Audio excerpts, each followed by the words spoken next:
Badass Granddad, episode 49. You ever gotten messages or heard voices that you couldn't explain that seemed to come out of nowhere?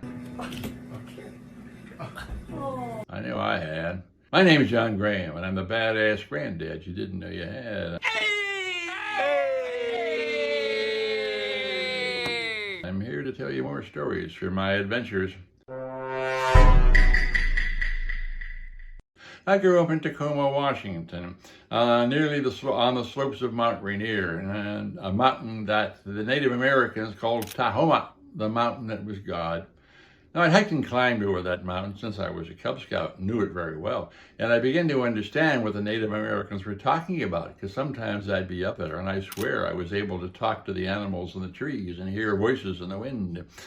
Anyway, at a very seminal part of my life, I was back up there by myself. I just come back from the war in Vietnam, all messed up, very confused as to my life directions. I didn't want to be an engine for violence anymore. I wanted to be an engine for peace and justice, and I didn't know how. I lacked the courage and the vision. My own first marriage was failing. I didn't know whether I should stay in my job in the Foreign Service or not. Like I said, I was all messed up. So I go up there on this high ridge, and there's a valley to the west of me, and at the bottom of that valley are a whole bunch of really dark clouds, and those dark clouds are building, and they're moving up the side of the valley. It seems straight at me, and in a few minutes they're going to overwhelm me. Now, I know what the Native Americans would have said in that situation. They would have said, "Hey, John, those aren't just dark clouds. These are signs. These are portents. You need to pay attention." And sure enough, quickly I understood that. Those dark clouds represented all the forces holding me back. All the indecision, all the cowardice, everything holding me back was in those dark clouds, and I needed to defeat them. So I picked up whatever courage I could find, and I shouted back down into that valley, no, I am going to move forward. I am going to change my life.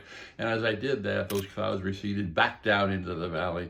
Sat down on my rock again, but in a few minutes the doubts returned, and so did the clouds, and so I had to shout again, no, I am going to change. This happened a couple more times this cycle, but by the time I crawled into my tent, I knew that I had won. I had found the resolve to change my life, and I eventually did. Now my point is this.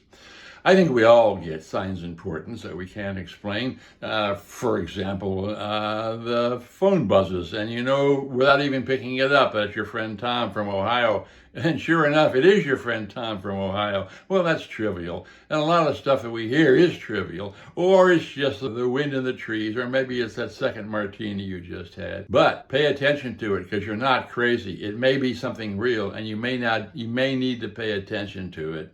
It may change your life.